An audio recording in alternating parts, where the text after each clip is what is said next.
नमस्कार साथियों, गौरव ज्ञान धारा में आपका स्वागत है। बढ़िया से गुर्जर प्रत्याहार अपन कर चुके हैं और अब अगले स्टेप की तरफ चल रहे हैं।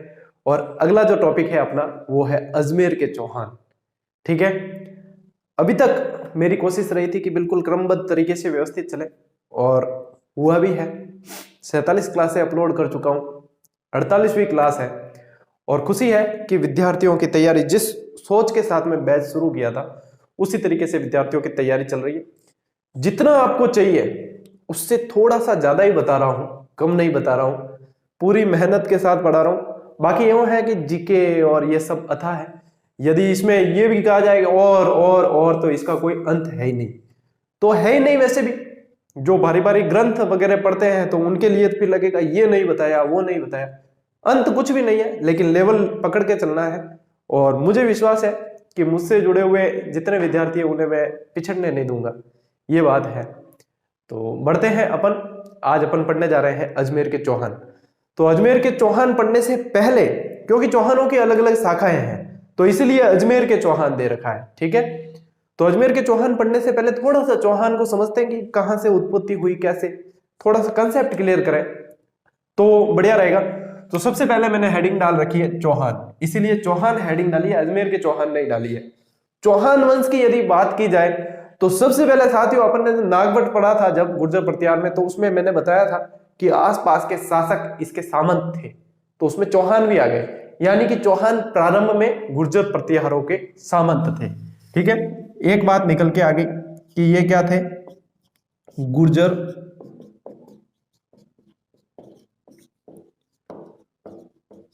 प्रतिहारों के सामंत थे। सबसे पहला जो शासक था जिसने इनके सामंत, मतलब ये सामंत थे ना, और इसमें से पहला शासक चौहानों का जो निकलकर अलग आया था, जिसने अपने आप को स्वतंत्र घोषित किया था, वह था गुवक। ठीक है अभी बताऊंगा मैं आगे। उससे पहले ये समझते हैं कि चौहानों का जो आदि पुरुष माना जाता है, वो चौहानों का जो आदि पुरुष माना जाता है वो वासुदेव माना जाता है। ठीक है, और मूल स्थान जो माना जाता है वह सपादलक्ष। सपादलक्ष, सपादलक्ष का मतलब है सांबर, सांबर। और सपादलक्ष का अर्थ देखा जाए तो होता है 1.25 लाख गांवों का समूह, 1.25 लाख गांवों का समूह। यदि इसमें बात की जाए इनकी राजधानी की, तो राजधानी थी अहिछत्रपुर। नागौर जाना जाता है वर्तमान में, अहिछत्रपुर, सपादलक्ष, सांबर। और 551 के आसपास का ये समय था। और ऐसा भी बताते हैं कि जो सांबर झील है, सांबर झील है, उसका निर्माण इस वासुदेव ने करवाया, जबकि हकीकत बात यह है कि सांबर झील एक प्राकृतिक झील है। ठीक है, ये चीजें जो है प्रारंभ में आपको ध्यान में रखनी है कि ये आदि पुरुष कौन था, कि भैया वासुदेव था। मूल स्थान कौन सा था, कि सपादलक्ष था। राजधानी अहिछत्रपुर थी। ये चीज है। अब देखो चौहान जो है, अब इसमें भी उत्पत्ति के बहुत सारे मत आएंगे, वही अग्निकुंडीय, ब्राह्मण, ये वो सारे बताऊंगा अभी सारे। लेकिन एक शब्द जो है, चौहान जो शब्द है, जयानक, जयानक जो था जिसने पृथ्वीराज विजय लिखी, जयानक ने इसके लिए एक शब्द का प्रयोग किया, चाहमान। चाहमान, इस चाहमान के भी अर्थ कैसे निकलते हैं, चाप हरि मान नय, चाप हरि मान और नय, ये देखो चाहमान। ठीक है, ऐसे निकलते हैं। अब चाप का क्या मतलब है, चाप काटते हैं तो कैसे, धनुषाकार। चाप का मतलब है धनुष, यानी कि धनुर्विद्या में जो अच्छे थे। ठीक है, हरि का मतलब है विष्णु, यानी कि भागवत धर्म को ये मानने वाले, ऐसे बताते हैं, भागवत धर्म को मानने वाला है। हालांकि अजय राज, अर्णोराज अपन पढ़ेंगे, ये शैव थे। ठीक है, मान यानी कि अतिथि जो थे, अतिथि, अतिथियों का मान करने वाले। ठीक है, और नय यानी कि नीति के पालक, नीति के पालक। ये है आपके चाहमान। इतिहास है, शुरुआत कर रहे व्यवस्थित तरीके से। ये है, ये चीज समझ लो। ये सिर्फ समझने के लिए आपका कंसेप्ट कहीं भी यदि आप पढ़ाने जाते हो, या ये क्लास आपने देखी और चौहान कहीं पढ़ाते हो, बिंदास बेबाक तरीके से पढ़ाओगे, कहीं नहीं अटकोगे। और इतनी चीजें बता देना, स्टूडेंट आपके कायल हो जाएंगे, ये बात भी मान के चलना। क्योंकि चाप देखो धनुर्विद्या में पारंगत, हरि भगवत, हरि यानी भगवान यानी कि धार्मिक थे, भागवत धर्म को मानने वाले, मान अतिथियों का मान करते थे, हर किसी को मान सम्मान देते थे, नय यानी नीति के पालक थे। ऐसे जो थे उन्हें जयानक ने चाहमान नाम से संबोधित किया और पृथ्वीराज विजय जयानक ने लिखी है। ये चीजें हैं साथियों, ये थोड़ा सा आपको समझना है स्टार्ट में। फिर इनकी जो शाखाएं थी ये समझ लिया, ये कोई अगर नोट नहीं भी करोगे तो करना हो तो कर लेना, देखो मैं साइड में ही हूं, आप ले सकते हो स्क्रीनशॉट। फिर इसके बाद में पॉज करके जो है ले लेना। इसके बाद में मैं थोड़ी सी आपको इनकी शाखाएं बता देता हूं कि कौन सी शाखा का संस्थापक कौन था। उसके बाद आपको विधिवत नोट्स मेकिंग पैटर्न पे ले चलूंगा, कहीं कोई समस्या आपके नहीं आएगी, ठीक है। थोड़ा सा क्योंकि मिटाना आवश्यक है, बोर्ड खाली कर देते, सिंहासन खाली करोगे जनता आती होगी, ठीक है। सबसे पहले अपन ने क्या पढ़ा, सांबर, ये शाकंभरी के चौहान कहलाए, शाकंभरी भी कह सकते हैं, शाकंभरी के चौहान, और वासुदेव था यहां, ठीक है, वासुदेव था। अब इसमें से मतलब बहुत सारी शाखाएं निकलती है अलग अलग, ठीक है। तो अलग अलग शाखाएं हैं और अलग अलग शाखाओं के आपको संस्थापक याद रखने हैं। तो जालोर का जो संस्थापक था वो कीर्तिपाल था। कीतु एक महान शासक, ऐसा पढ़ने में मिलता है, ठीक है ना। तो कीर्तिपाल था, जा कीर्ति बिखेर दे, ऐसे याद रख लेना, ठीक है। और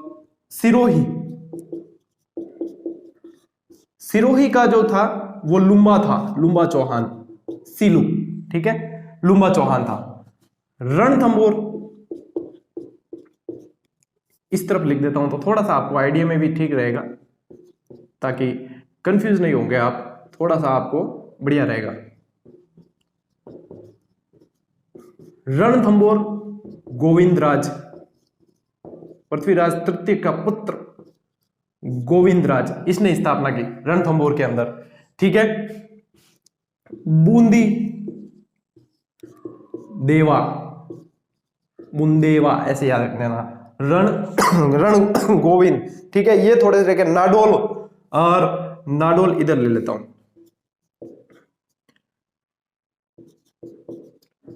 नाडोल का संस्थापक था आपके लक्ष्मण, ठीक है। और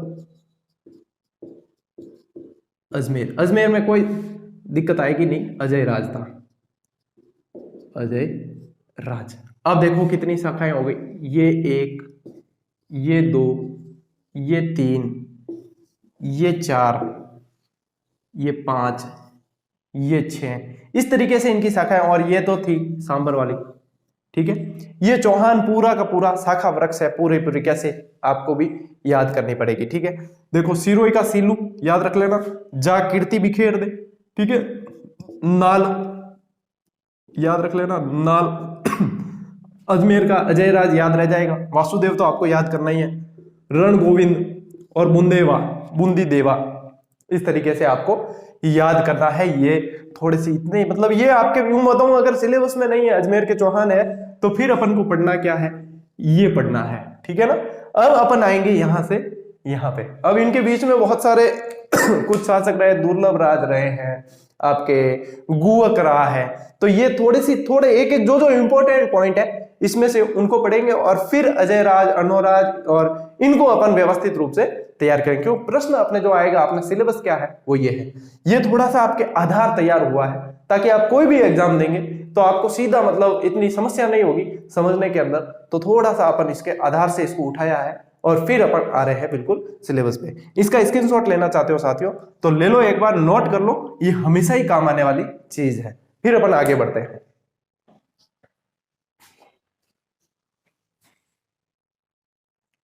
साथियों आगे बढ़ते हैं। अब अपने को क्या पढ़ना है, जैसे कि अब अजमेर के चौहान अपन स्टार्ट कर रहे हैं। इससे पहले उत्पत्ति की बात करें तो चौहान भी देखो राजपूतों की उत्पत्ति अपन ने पढ़ी है, तो वो मत जो है इसमें भी मिलेंगे, लेकिन थोड़ा सा इसमें आपको और ध्यान रखना पड़ेगा। उसमें देखो बताऊं मैं आपको, अग्निवंशीय, अग्निवंशीय का मतलब यही है कि हवन कुंड से उत्पन्न हुए। इन चीजों को जो माना है पृथ्वीराज दासो अपन ने पढ़ा था, उसमें मूणोत नैणसी और सूर्यमल मिश्रण।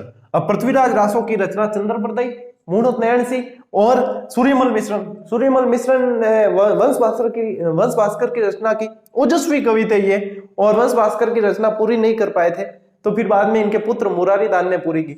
ये ऐसे कैसे पृथ्वीराज रासो की जो है वो भी पूरी नहीं कर पाया था, पृथ्वीराज रासो की ये चंद्रप्रदयी, तो इनके पुत्र जलहन ने इसको पूरा किया। तो ये थोड़ी सी चीजें हैं जो इसमें मतलब आपको मैं साथ साथ बता रहा हूं, ध्यान रख लेना। सूर्यवंशी मत किसने? पृथ्वीराज विजय। पृथ्वीराज विजय जयानक का ग्रंथ था, ठीक है, संस्कृत ग्रंथ था ये। हम्मीर महाकाव्य नयन चंद्र सूरी का था।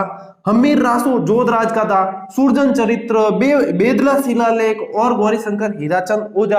तो देखो सूर्य जो है बहुत ज्यादा प्रकाश देता है, और सूर्य के प्रकाश से ही दूसरे तारे और चांद चमकते हैं, आपको पता है। तो इसका मतलब सूर्यवंशी में देखो आपको ज्यादा देखने को मिल रहा है कि इतने सारे मैंने बताए हैं, तो सूर्यवंशी में थोड़ा सा ध्यान रखें। चंद्रवंशी में हांसी शिलालेख ध्यान रख लेना, और अचलेश्वर मंदिर शिलालेख, अचलेश्वर मंदिर शिलालेख ये आबू का है, ठीक है, माउंट आबू। अब इसमें देखो साथियों, एक आता है सीधा ब्राह्मण वंशीय भी आएगा। तो ब्राह्मण वंशीय मैंने आपको ट्रिक बता दी थी कि शर्मा जी है, जिनको ब्राह्मण है वह ब्राह्मण पक्ष ले, तो शर्मा जी है, दशरथ शर्मा, गोपीनाथ शर्मा है ना, एक कायम खान रासो आएगा, उसने भी समर्थन किया, और फिर आपके बिजोलिया शिलालेख आएगा। इसमें अब ये सबसे मोस्ट इंपॉर्टेंट, इनकी उत्पत्ति में सबसे मोस्ट इंपॉर्टेंट जो है वो ये है, वत्स गोत्रीय ब्राह्मण किसमें कहा गया है?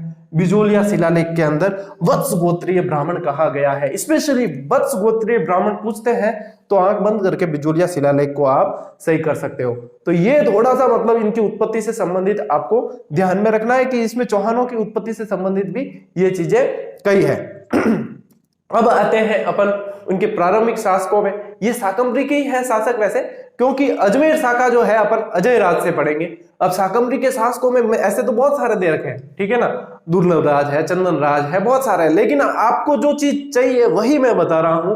और इसमें मतलब जितनी ज्यादा गहराई में जाने की कोशिश करोगे ना, उतने याद नहीं हो पाएंगे, और बिल्कुल स्मार्ट तरीके से याद किए तो आप वास्तव में अच्छी पकड़ बना लोगे इस चीजों पे। और मैं कोशिश वही कर रहा हूं कि विद्यार्थियों को बिल्कुल व्यवस्थित तरीके से और फायदा हो। अनावश्यक मटेरियल देकर किसी को खींचने का उद्देश्य नहीं है कि मैं अनावश्यक बहुत ज्यादा मेरी विद्वता साबित कर दूं कि मुझे इतना ज्ञात है, उससे मतलब नहीं है। मुझे ज्ञात होने से क्या होगा, यदि विद्यार्थियों को याद नहीं होता, अनावश्यक चीजें बताने से कोई मतलब नहीं रहेगा। तो यहाँ पे जो है अपने आवश्यक, देखो सीधा सीधा मैं आपको बताता हूँ, एक तो गुहक को याद रखना। गुहक से पहले ऐसा तो दुर्लभ राज हुआ है, ये दुर्लभ राज का पुत्र है, लेकिन इसमें पढ़ने लायक इतनी नहीं है क्योंकि सिलेबस के अंदर भी नहीं है। तो दुर्लभ राज का पुत्र, ये ध्यान रखना, प्रथम स्वतंत्र शासक, क्योंकि गुर्जर प्रतिहारों के ये सामंत थे, तो इसने जो है हिम्मत करके अपने आप को प्रथम स्वतंत्र शासक घोषित किया। और ये चौहानों का प्रथम स्वतंत्र शासक, क्योंकि बाकी तो सामंत थे उनके, और ये प्रथम स्वतंत्र शासक है, गुहक है। गुहक से संबंधित एक महत्वपूर्ण, अति महत्वपूर्ण तथ्य है कि इसने हर्षनाथ मंदिर का निर्माण करवाया।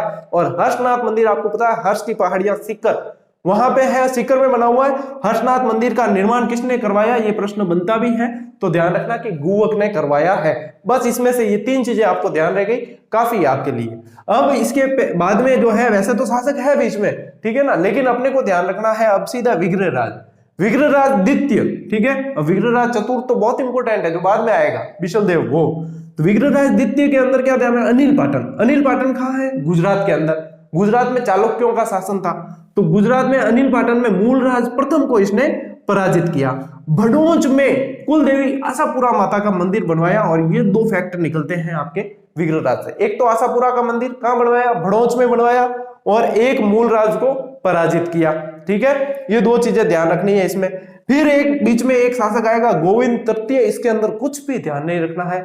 इसकी एक उपाधि है वैरीगट्ट, और वैरीगट्ट का मतलब होता है शत्रु संहारक, ठीक है, शत्रु संहारक। इस शत्रु संहारक उपाधि जो है वैरीगट्ट उपाधि जो है गोविंद ने धारण की, गोविंद तृतीय ने, और इसका मतलब होता है शत्रु संहारक।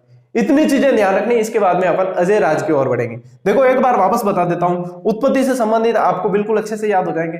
इसमें क्या याद करना है आपको, गुहक याद करना है, दुर्लभ राज का पुत्र था, हर्ष का मंदिर बनवाया, और प्रथम स्वतंत्र शासक था, क्योंकि पहले सामंत थे गुर्जर प्रतिहारों के, इसने स्वतंत्र शासक घोषित किया। विग्रहराज द्वितीय के अंदर मूलराज को पराजित किया, ठीक है। राज राज याद रख लेना, यहां राज है, यहां भी राज है। तो विग्रहराज ने मूलराज को पराजित किया, और आशापुरा माता का मंदिर बनवाया बड़ोज के अंदर। बस 2 फैक्ट है, याद हो जाएंगे हाथों हाथ साथ में। और गोविंद में क्या है, गोविंद ने वैरी घट्ट की उपाधि धारण की, जिसका मतलब होता है शत्रु संहारक। ये चीजें स्टार्ट की इतनी याद रह जाएगी ना, ज्यादा उलझोगे नहीं तो बढ़िया रहेगा। स्मार्ट तरीके से चलो, क्योंकि ज्यादा जोर किस पे देना आपको पता है, अजमेर के शासकों पे। उसमें बढ़िया आपको आज कहानी वगैरह जो है आसपास उसमें बताते हुए आपको पूरा ही क्लियर करवा दूंगा। पहले इनको व्यवस्थित तरीके से नोट कर लो, ये बहुत काम आने वाली चीज है आपके लिए, ठीक है। इन्हें नोट करो, फिर बढ़ते हैं अपन अजय राज की तरफ।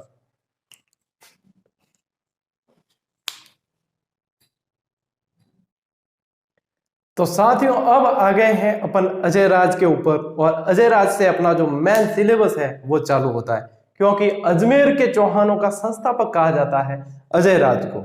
तो इसको पढ़ते हैं, इसके साथ में जो जो चीजें आएगी मैं आपको बताता जाऊंगा साथ में। अजय राज का जो टाइम पीरियड है वो 1105 से 1133 तक माना जाता है। अजय राज ने मालवा में, उस समय मालवा में नरवर्मन शासक था, तो नरवर्मन को यहाँ पे इसने पराजित किया। अब इसने नरवर्मन को किया है, अनुराज आगे जो है यशोवर्मन को करेगा, ठीक है। नरवर्मन को पराजित किया, और इसका एक सेनापति था, किसका, नरवर्मन का सेनापति था सुल्हाना, यह सुल्हाना भी मिलेगा, ठीक है, ऐसे नाम है सुल्हाना। तो सुल्हाना को इसने जो है बंदी बना लिया। ये चीज इसमें आपको ध्यान में रखनी है अजय राज के अंदर। बाकी कोई कैसे युद्ध हुआ, क्या था, कुछ नहीं। नरवर्मन को पराजित किया, सुल्हाना को बंदी बनाया, एक फैक्ट सीधा सीधा निकल के आया, और सीधा सीधा झेलना है आपको, ठीक है। दूसरी चीज, 1113 में अजमेर की स्थापना की। अब अजमेर की स्थापना 1113, बिल्कुल आराम से याद हो जाएगा, 3 बार 1 लिखना है। क्या लिखना है, 3 बार 1 लिखना है, ठीक है। अजमेर की स्थापना, अजमेर लिखते समय भी तो अपन 3 लिखते हैं ना, पहले ऐसे लिखते हैं अज, तो इसको हटा दो, 3 बार 1 लिखना है। 1113 में अजमेर की स्थापना की किसने, अजय राज ने की है अजमेर की स्थापना। और अजय मेरु दुर्ग की भी स्थापना भी, यानी अजय मेरु दुर्ग भी जो बनवाया है वो इसी ने बनवाया है, और 1113 का ही माना जाता है। अब ये जो अजय मेरु दुर्ग है ना साथियों, ये वही आपका तारागढ़ है। कौन सा है, तारागढ़, जिसे और किस नाम से जानते हैं, गढ़बीठली। गढ़बीठली, बीठली पहाड़ी पर है इसलिए कहते हैं कि गढ़बीठली, क्योंकि अजमेर की स्थिति ऐसी है कि राजस्थान के बीचों बीच है, इसीलिए इसे राजस्थान का अरमान भी कहा जाता है। अरमान कहा है, अंडमान नहीं, अंडमान कहूंगा तो फिर जैसलमेर हो जाएगा। राजस्थान का अरमान कहा जाता है, राजपुताना की कुंजी कहा जाता है। सबसे ज्यादा देसी आक्रमण झेलने वाला दुर्ग यही था, क्योंकि बीच में था, इसलिए राजस्थान का इसे नाका भी कहा जाता है। क्या कहा जाता है, राजस्थान का नाका। किसी दुर्ग का पूछे तो ध्यान रखना, राजस्थान का नाका यदि दुर्ग के बारे में पूछा जाता है तो अजमेर है, और राजस्थान का नाका किसी व्यक्ति के बारे में पूछा जाता है तो केसरी सिंह बारठ है। ये चीजें आपको थोड़ी सी ध्यान में रखनी है। और देखो इसे तारागढ़ क्या कहते हैं, तारागढ़। तो तारागढ़ जो इसका नाम पड़ा ना, वैसे दुर्गों में पढ़ाऊंगा मैं व्यवस्थित तरीके से, और नोट्स आपको इसके दुर्गों में दुर्ग पढ़ाएंगे तब बनवाऊंगा, बहुत अच्छी तरीके से बनवाऊंगा। तो इसे तारागढ़ जो है तारा के नाम पे, पृथ्वीराज सिसोदिया जो था उसकी रानी थी तारा, उसके नाम पर तारागढ़ पड़ा। इसी के अंदर रूठी रानी पूरी जिंदगी भर रही, जो मालदेव की पत्नी थी, उमादेव जैसलमेर की राजकुमारी थी, तो वो पूरी जिंदगी भर इसके अंदर रही। और एक तारागढ़ आपको बताना चाहूंगा कि बूंदी के अंदर भी है, ये तारागढ़ अलग है, वो तारागढ़ अलग है। तो ये थोड़ा सा अजमेर के दुर्ग को मैंने से थोड़ा सा टच किया है, ताकि आपके इसमें थोड़ी स्मृति बनी रहे कि हाँ, यदि इसमें से जैसे वीडियो का एग्जाम कोई दे रहे हैं तो उनके लिए, हाँ वीडियो का एग्जाम जो दे रहे हैं उनको बताना चाहूंगा, आप रीट के समय की प्लेलिस्ट चेक करना, या फिर होगा ऐसा तो मैं देखकर जो है उसे टेलीग्राम पे डाल दूंगा वो वीडियो। उस समय रीट के समय मैंने एक रैपिड 100 क्वेश्चन करवाए थे, मतलब करवाए 20-25 थे, और उसमें से क्वेश्चन आगे से आगे निकालकर 100 क्वेश्चन लगभग दिए थे। उसमें बहुत सारी ट्रिक्स दी, बहुत सारी चीजें दी, मात्र थोड़ी सी देर का वीडियो है, उसमें से 3-4 प्रश्न बने थे रीट के अंदर एक वीडियो में से। वह वीडियो मैं डाल दूंगा टेलीग्राम पे, देख के उसमें से प्लेलिस्ट में से, यदि आपको नहीं मिले तो उसको जरूर देख लेना। मेरे हिसाब से आपको फायदा उसमें बहुत होने वाला है, क्योंकि वो चीज ही ऐसी है, तो होगा फायदा, उसे देख लेना, वो काम आएगा आपके। अब जैसे वीडियो के एग्जाम की तैयारी करें तो उनके थोड़ी सी ये चीजें भी आपके काम आ जाएगी, क्योंकि जो देख रहे हैं सीक्वेंस में क्लासेस देख रहे हैं, तो ऐसे भी विद्यार्थी है जो दोनों तैयारी कर रहे हैं, उनके ये काम ज्यादा आ जाएगी चीज। तो ठीक है, ये थोड़ा सा ध्यान रखना, अजय मेरु दुर्ग, और ये थोड़ी सी मैंने आपको जानकारी देने की कोशिश की है। अब इसने अजय प्रिय द्रह्मस रजत सिक्के यानी कि चांदी के सिक्के, अजय देव प्रिय नाम से भी निकाले, अजय देव प्रिय कह सकते हो, अजय प्रिय द्रह्मस नाम से इसने रजत सिक्के निकाले। इसकी पत्नी सोमलवती थी, सोमलेखा या सोमलवती नाम से भी सिक्के देखने को मिले हैं, है ना। इसने अपनी पत्नी यानी कि रानी के नाम से भी सिक्के निकाले। ऐसा कहा जाता है सोमलवती ने ही ये सिक्के निकाले, सोमलेखा और सोमलवती नाम मिलता है उनपे। और फिर लास्ट में क्या किया कि अर्णोराज जो था इसका पुत्र, उसके पक्ष में अपनी गद्दी त्याग कर जंगलों में चला गया। बताया जाता है कि ये लगभग 1130 के करीब, 1130 के करीब ये चला गया जंगलों के अंदर, जंगलों में। लेकिन अर्णोराज का जो है 1133 में राज्याभिषेक किया गया, तो इसका कार्यकाल 1133 तक माना जाता है। यहां तक आपको ये चीजें ध्यान रखनी है। देखो, एक तो मालवा के नरवर्मन और सुलाना, अजमेर की स्थापना, अजय मेरु दुर्ग की स्थापना, अजय प्रिय द्रह्मस नाम के सिक्के निकाले, रजत सिक्के थे। इसकी पत्नी सोमलवती सोमलेखा इस नाम के भी सिक्के निकाले गए, और अर्णोराज के पक्ष में गद्दी त्याग कर चला गया। कहीं कोई समस्या है क्या? अजय राज में इतनी सी चीजें आपको करनी है, और इतनी याद रख लोगे ना, खूब है आपके लिए। मैं बता रहा हूं आपको, इतनी याद रह जाती, कमांड रहती है, मिक्स नहीं होने देते आप, और इतनी याद रख लेते तो आपके लिए आप बहुत अच्छी पोजीशन में आने वाले हो। अब इसमें ऐसा है साथियों, एक चीज कहना चाहूंगा, कुछ विद्यार्थी जो काफी समय से तैयार करके, उन्हें लगता है कि सर मैं तो थोड़ा कम दे रहे हैं, जो नए नए उन्हें लगता है बहुत ज्यादा दे रहे हैं। मैं बिल्कुल व्यवस्थित तरीके से जितना चाहिए उतना देता हूं। मैं न तो मतलब अनावश्यक सामग्री देता हूं और न आवश्यक को छोड़ता हूं। तो मैं मेरे हिसाब से बिल्कुल सही तरीके से चल रहा हूं। फिर भी जिसे लगता है कि सर कम दे रहे हैं, तो आप बिल्कुल स्वतंत्र हैं। आपको जहां से देखो, किताबों का तो कोई मतलब है ही नहीं, कोई भी किताबों का ऑप्शन नहीं। हम भी पढ़ाते हैं तो किताबें पढ़ के पढ़ाते हैं, ठीक है। तो आप बिल्कुल निश्चिंत होकर, आपको इतना समझ में आ जाता है, इसके बाद में आप अपना दायरा बढ़ा सकते हो बिल्कुल। और जिसको इतना आ रहा है, जितना याद है, उसको बढ़ाना भी चाहिए, ठीक है, कहीं कोई समस्या नहीं है, ठीक है। और जिन्हें लगता है कि सर ज्यादा पढ़ा रहे, उन्हें इसके लेवल में आना पड़ेगा, क्योंकि ये आपका लेवल है।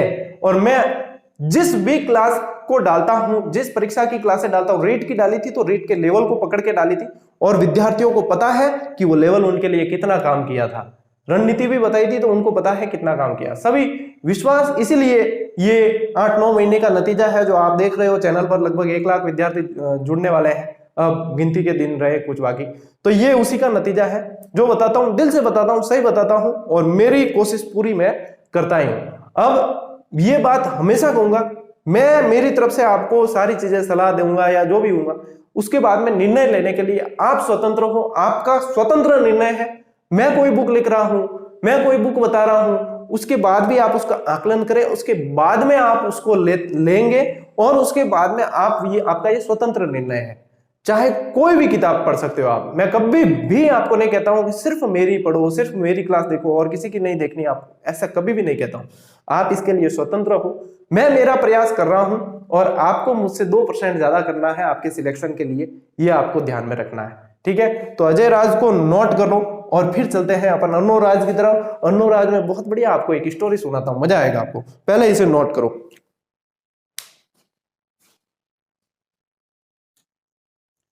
साथियों, अजय राज जैसे ही अर्णोराज के पक्ष में गद्दी छोड़कर जंगलों में चले गए, फिर 1133 में जो है अर्णोराज का राज्याभिषेक हो गया और अर्णोराज शासन में आ गया। उस समय देखो गुजरात में चालुक्यों का शासन था। अच्छा, चालुक्य से याद आया कि कल की शायद क्लास में मैंने फ्लो में पुलकेशिन द्वितीय को राष्ट्रकूट बता दिया था, वो चालुक्य शासक है, उसे थोड़ा सा ध्यान में रखें आप, ठीक है। ये कुछ चीजें हैं जो मैं हाथों हाथ बता देता हूं कि ये चीजें ऐसे हैं। अब देखो, इसने सबसे पहले आपको ध्यान रखनी है, यदि कोई भी शासक पढ़ते हो तो उसने कोई उपाधि धारण की है तो उसे सबसे पहले ध्यान में रखें।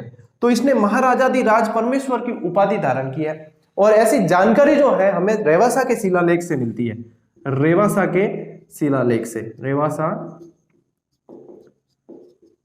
शिलालेख से ये जानकारी मिलती है कि इसने महाराजाधिराज परमेश्वर की उपाधि धारण की अजमेर के चौहान शासकों में अपने अर्णोराज ने, ठीक है। अब मालवा के शासक यशोवर्मन को पराजित किया इसने, यशोवर्मन को पराजित किया। इस समय नरवर्मन भी था, तो कई किताबों में आपको नरवर्मन भी मिले तो चिंता मत करना, नरवर्मन भी शासक था, लेकिन मुख्य रूप से जो फिर आप इसको यशोवर्मन को ध्यान रख लेना कि यशोवर्मन को पराजित किया, और नरवर्मन फिर आपके इसे अपने पहले इसमें पढ़ाया कि अजय राज में पढ़ चुके हैं। अब देखो, चालुक्य जय सिंह सिद्धराज को पराजित किया। जय सिंह सिद्धराज के साथ में इसकी अनबन हुई, और इसने जय सिंह सिद्धराज वही है जिसने सिद्धपुर बसाया, गुजरात में सिद्धपुर है ना, वो जय सिंह सिद्धराज ने बसाया हुआ है। तो ये जय सिंह सिद्धराज बहुत अच्छा पावरफुल शासक था, इसको पराजित किया। इतिहास में एक नियम रहा है कि जो शासक पराजित होगा उसको अपनी बेटी का विवाह जीतने वाले शासक से करना पड़ेगा। जितने हारने वाले शासक है ना उनकी बेटियां होगी, ध्यान रखना, और जीतने वाले शासक है उनके बेटे से विवाह करते हैं या जीतने वाले शासक से ही कर देते हैं। ठीक है, तो इसमें देखो पराजित कौन हुआ, जय सिंह सिद्धराज पराजित हुआ। तो जय सिंह सिद्धराज की पुत्री कांचन देवी, ये किसकी पुत्री है, जय सिंह सिद्धराज की पुत्री है कांचन देवी। और इस कांचन देवी का विवाह किससे हुआ, वेड्स, किसके साथ में, ये कांचन देवी यहां आ गई वेड्स में। ठीक है, शादियों की सीजन चली गई है, नहीं तो थान प्रीति भोज में बुला देता इन्हें। ठीक है, अनुराज वेड्स आपके कांचन देवी। हम कोई डिग्री को ना, नहीं तो आजकल चलन चल रही हो नीचे डिग्री कई जगह एमए बीएड भी लिखा दे। ठीक है, बीए बीएड एमए, अरे मतलब कंडीशन रेडी आई है। एक दो जन हर बाइक माते देख लियो एसएमसी अध्यक्ष, पोषाहार प्रभारी। हमारे स्कूल में जो पोषाहार प्रभारी होते हैं मतलब हंसना आता है वास्तव में। एसएमसी अध्यक्ष भी कई बाइक पर लिखा हुआ है, देखो कितना अब ये मतलब पद लिखाने का एक वो चल गया है, चलन है। तो ये पत्रिकाएं काफी दिखती है। तो कांचन देवी और इनारे आपा कोई डिग्री आग्री है कौन जो आपा लगाओ को नहीं, डायरेक्ट ही विवाह करना। ठीक है, अर्णोराज वेड्स कांचन देवी। अब अर्णोराज से जय सिंह सिद्धराज की पुत्री कांचन देवी का विवाह हुआ है। ठीक है, अब देखो ये जो है ना कुमारपाल की बहन है वैसे देखा जाए तो, क्योंकि अर्णोराज की दो शादियां बताते हैं इतिहास के अंदर, एक तो थी सुधवा और एक थी कांचन देवी। अब कई जगह जो है इतिहासकारों में बहुत सारे मतभेद चलते हैं, कई जगह इसका नाम देवल देवी भी बताते हैं। क्या बता देते हैं, देवल देवी। तो देखो मैं आपको यही कहूंगा कि कंफ्यूजन नाम के विकार के शिकार कभी मत होना, जो आता है पढ़ने व्यवस्थित तरीके से, क्योंकि जरूरी नहीं है 100 प्रश्न आने वाले हैं मान लो, तो उसमें से 3-4 प्रश्न कंफ्यूजन वाले आएंगे ज्यादा से ज्यादा, बाकी आपको 96-97 प्रश्न ऐसे तैयार करने होंगे जो बिल्कुल साफ है बिना कंफ्यूजन के। तो इसलिए मैं कहता हूं कि कंफ्यूजन वाले आप कमेंट देखता हूं, मुझे बड़ी मतलब यूं लगता है कि बड़ी विडंबना है विद्यार्थियों के साथ कि कंफ्यूजन को पकड़ के क्यों बैठते हैं ये चीज। जहां अब जैसे मैंने ही क्लास में बताया कि ये कांचन देवी से विवाह किया, अब कहीं कोई दूसरा पढ़ लिया कि सर हमने ये पढ़ा था, सही कौन सा है। अरे भैया सही है जब तो मैं बता रही हूं, और मुझसे पूछोगे तो मैं इसे ही सही बताऊंगा, तो फिर इसमें पूछने की आवश्यकता नहीं इसके गुरुजी सही कौन सा है, गुरुजी ने बताया, गुरुजी को तो जब वो सही लग रहा है तभी तो बताया है, नहीं तो बताते ही क्यों। तो इस चीज को आप अपने थोड़ा सा दिमाग को विकसित करो। इस 1350 ग्राम का इसे पूरा खर्च करो। इस मतलब संचित तुलुकमा पद्धति में संचित करण राखता ना सेना, जो संचित करण नहीं रहा पूरा दौड़ाना पड़े क्या, हाँ अनावश्यक चीज नहीं पूछे क्या मतलब, जब बिल्कुल व्यवस्थित तरीके से चीजें मिल रही है, फालतू अनावश्यक पूछकर अपनी भी ऊर्जा खर्च करनी और सामने वाले की भी ऊर्जा खर्च करनी, इसी ऊर्जा को दूसरी चीजें याद करने में लगाया जाए तो कितना बेहतर होगा।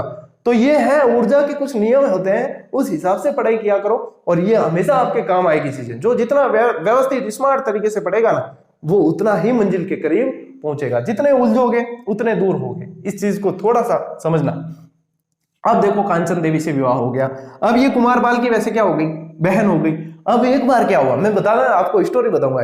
एक बार क्या हुआ कि ये देवल देवी भी मिलता है, मैंने बताया आपको नाम, तो ऐसे इतिहासकार किंवदंती बताते थे देवल देवी और अर्णोराज एक बार चौपड़ का गेम खेल रहे थे, चौपड़ का खेल खेल रहे थे। अब खेल खेलता खेलता देखो मियाँ बीवी दोनों चौपड़ का खेल खेल रहे हैं।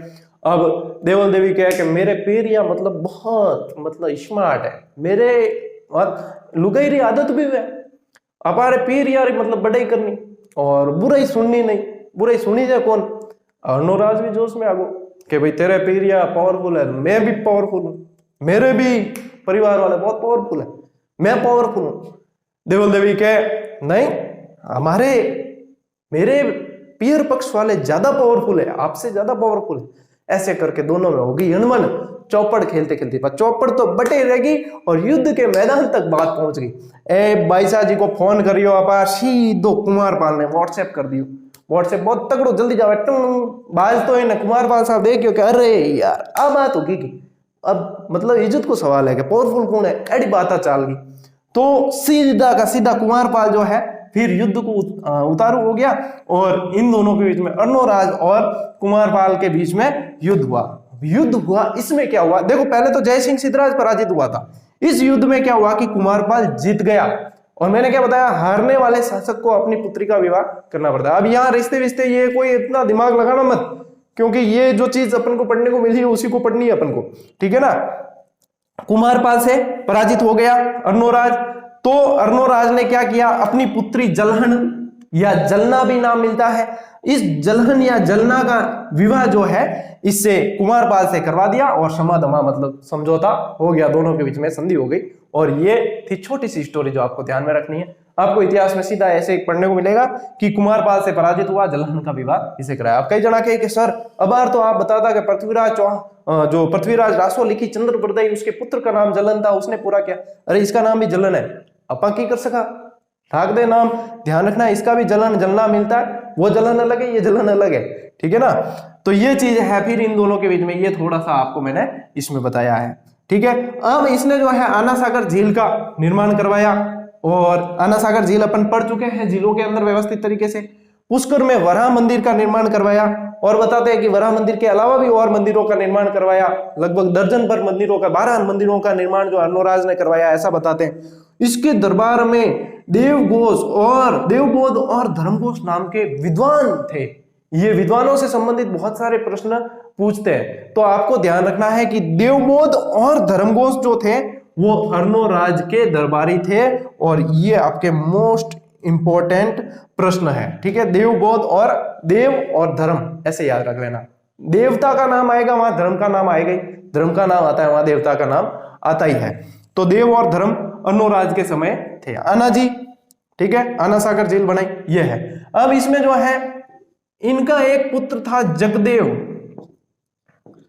कई जगह जयदेव भी मिलेगा, आप जगदेव ध्यान में रखें। इस जगदेव ने क्या किया कि अर्णोराज की हत्या कर दी, और जब पुत्र पिता की हत्या कर दे तो उसे पितृहंता कहा जाता है। तो चौहानों का पितृहंता किसे कहा गया है, जगदेव को कहा गया है। जगदेव को चौहानों का पितृहंता कहा गया है, और इसने अर्णोराज की क्या कर दी, हत्या कर दी। ये ध्यान रखना है आपको अर्णोराज के अंदर, ये थोड़ी सी जो स्टोरी अर्णोराज की और ये थी। अब इसके आगे अपने जो शासक आएगा वो विग्रहराज चतुर्थ, जो मेन पढ़ने वाला शासक है वो विग्रहराज चतुर्थ आएगा, और पृथ्वीराज तृतीय। और पृथ्वीराज तृतीय में आपको पता ही स्टोरी खूब सारी है। हालांकि अपन कोशिश करेंगे कि अपन जो चीज चाहिए फालतू अनावश्यक समय खर्च न किया जाए, बर्बाद न किया जाए, व्यवस्थित तरीके से व्यवस्थित पढ़ा जाए, यही कोशिश रहेगी। इसे नोट करो फटाफट। और ये आपके अर्णोराज से संबंधित ये तथ्य आते हैं तो इन्हें गलत करने की कोशिश बिल्कुल भी मत करना, ठीक है ना। ये आपके लिए रामबाण रहेगी। और हाँ, सरप्राइज 7-8 दिन में 1-2 सरप्राइज देने वाला हूं, तैयार रहे, कभी भी मिल सकता है, लिक्विड मिले सरप्राइज, आज कुछ ना कुछ बढ़िया है, तो वो उसका इंतजार करें और ये चीजें नोट करें। अपन मिलेंगे अब अगली क्लास में, तब तक के लिए राम राम, जय हिंद।